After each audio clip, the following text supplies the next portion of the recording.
Narcissistic men aren't psychologically straight, even though sexually they may be.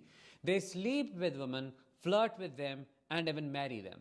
But deep down, their loyalty, admiration, and emotional allegiance belong to men. Not in a romantic or sexual sense always, but in a way that reveals something far darker. An obsession with male dominance, a pathological need for approval from other men, and a deep-seated belief that women are fundamentally flawed and inferior. This is more than attraction, it is codependency on male validation. And it's not just disturbing, it's misogyny in its rawest form. These men use women as trophies, but worship men as gods. They will make love to their wife in the bedroom and then spend hours anxiously obsessing over whether their male friend's father or brother approve of how they are living their life. Their definition of manhood is not internal. It is shaped by a fraternity of male figures whose opinions matter more than their own spouse's emotional safety. And that is what makes them emotionally dependent on male dominance. Hi, I am Danish, a narcissistic abuse recovery professional. Welcome to my channel. I have spent years observing this unspoken dynamic that most people don't even realize exists. What I am about to explain isn't a theory, it's something I have lived. It is something I have seen play out in my own family, and it is something many survivors of narcissistic abuse see but cannot always name. So let us name and shame it. This isn't about sexual orientation. A gay man may not desire women, but that doesn't mean he sees them as worthless. In fact, many gay men have deep friendships with women because they recognize their intellect, humanity, and strength. A narcissistic man, on the other hand, sees women as beneath him. He can be straight, married, even have children, but in his mind, women are emotional laborers, caretakers, or background props. He does not respect their ideas, their voice, or their autonomy. He needs women to exist in the orbit of his ego, not to challenge him, guide him, or grow with him. And this is where it gets psychologically twisted. A narcissistic man does not operate as an individual. He operates as a puppet of male expectation. His identity isn't anchored in values, integrity, or truth. It is anchored in how other men perceive him. He is terrified of being seen as weak, soft, emotional, or under the influence of a woman. To him, that is the ultimate humiliation. That's why he would rather betray his wife than disappoint his brother. That is why he will risk his family's well-being to maintain his place in the male hierarchy. This is not just some abstract sociological idea. It was the lived reality of my childhood. My father was the psychological extension of his own father, his shadow.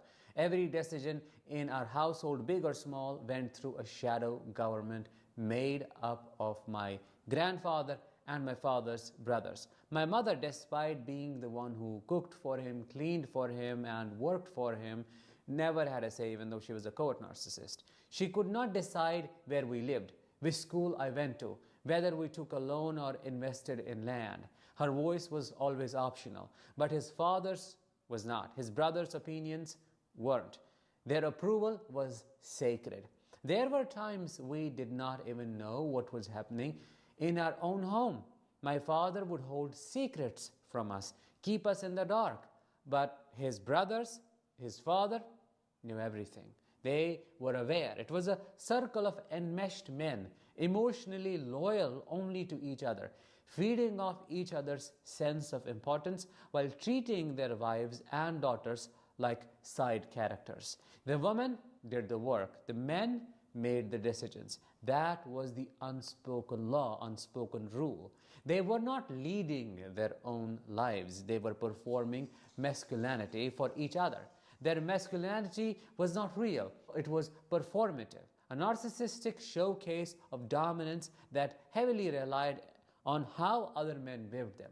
It was never about truth, justice, kindness, or stability. It was always about pride, control, and reputation. The irony, these men think they are alpha, but the truth is they are emotionally neutered. They can't make a decision without running it through the filter of male judgment. They fear the rejection of other men more than the pain of their own wives. And that makes them codependent on patriarchy in a way that is both pathetic and dangerous. Now, here are some signs that prove this dynamic exists and plays out in real life. Number one, he downplays his wife's opinions in front of other men. If she speaks up with a valid point, he will interrupt, joke, or change the subject. Not because she is wrong, but because he can't risk looking like he is being guided by her in front of his male peers. His behavior changes when he is around his male circle. He becomes louder, more aggressive, rude, dismissive of his wife, children, or girlfriend. He plays a role of hyper-masculine version of himself that does not tolerate emotion, sensitivity, or compromise of any kind. Number three, he keeps major life decisions between himself and his male relatives. His wife may live in the same house, raise the same children, but she is the last one to know. His father, brother, or friends hear it all first. Number four, he protects male loyalty over marital loyalty. If his wife is mistreated by one of his male relatives, he will defend the man, not her. He will twist logic, shift blame, or gaslight her into believing she is overreacting. Number five, he uses woman's labor but never shares power. She can work for him, earn for him, nurture him, and still be denied the authority to make basic decisions. Her contributions are treated as obligations, not assets. 6. He idolizes male dominance and thinks femininity is weak. He mocks men who cry. He shames women who lead. He sees submission as feminine and therefore disgusting. So he masks all emotion in sarcasm, silence, or rage. 7. Submission as feminine and therefore disgusting. So he masks all emotion in sarcasm, silence, or rage. 7. He gossips with his male circle about his wife, not for advice, but to boost his status, to show he is in control, to perform his superiority. Meanwhile, his wife is clueless that her life is being dissected like a story at a poker table. 8. He can't handle criticism from a woman. This is important, but will tolerate it from a man. If his wife challenges him, he explodes or retreats. But if a man corrects him, he will listen, reflect, or even thank them. That is not sensitivity, it's hierarchy. 9. He does not see his wife as a partner. He sees her as a service provider. Her emotional needs are burdens. Her boundaries are disrespectful. Her intellect is threatening. He does not want an equal. He wants an emotional slave. 10. He fears male shame more than emotional failure. If the men in his circle mock him for letting his wife have the upper hand, he will rather destroy the marriage than be seen as weak among these coward men. That is not psychological heterosexuality, is it? That's a warped brotherhood where masculinity is sustained by suppressing women and obeying other men. In such dynamics, the narcissistic man can never be truly intimate with a woman, because intimacy does not just require physicality. It requires vulnerability, and vulnerability is punished in his male cult. So he remains emotionally severed, sexually active, but psychologically chained to male approval. Let's be clear, this is misogyny. It is not just a preference for male company. It is a worldview where women are reduced to tools, caretakers, and total distractions. A world where a man can marry a woman, impregnate her, use her, and still believe she is not worthy of being informed or included in decisions about her own life. A world where a woman can share a bed with a man and still be treated as an outsider. My father lived in that world, still continues to, and he wasn't alone. Every man in his family treated women the same way.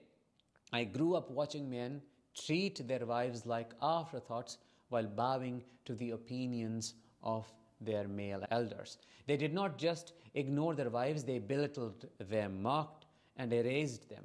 Behind closed doors, it was the woman who ran the house, but outside, their voices did not matter. And that psychological duality damages children, destroys marriages, and spreads generational trauma. This is why I say narcissistic men are not psychologically straight, because straightness isn't just about sex. It is about your internal alignment, your respect for the opposite sex, your ability to emotionally bond, your willingness to see them as equal. A man who fears women's minds but worships male control is not a healthy heterosexual. He is a psychological slave to patriarchy. He's not building a life with a woman.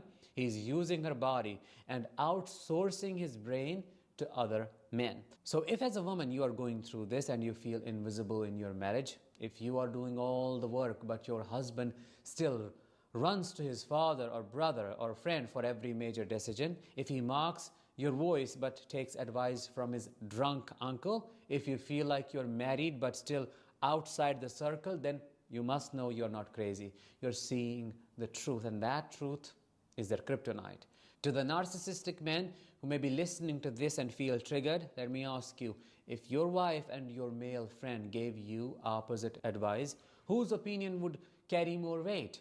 If your father disapproved of your choice but your wife supported it, would you go forward or back off? If your spouse expressed pain, would you validate it, or would you run to your brother and ask if you are being too soft?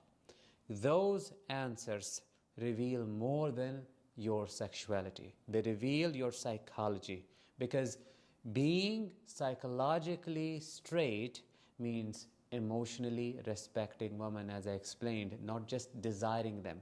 It means seeing them as whole humans, not just roles. It means building a life where their voices echo just as loudly as your father's once did. And until men begin to unlearn this emotional dependence on male dominance, they will continue to call themselves straight alpha while living like closeted misogynists. That was it for today's episode. I hope you found it insightful. Let me know in the comments, and I will talk to you in the next one. Until then, as always, let the healing begin and continue.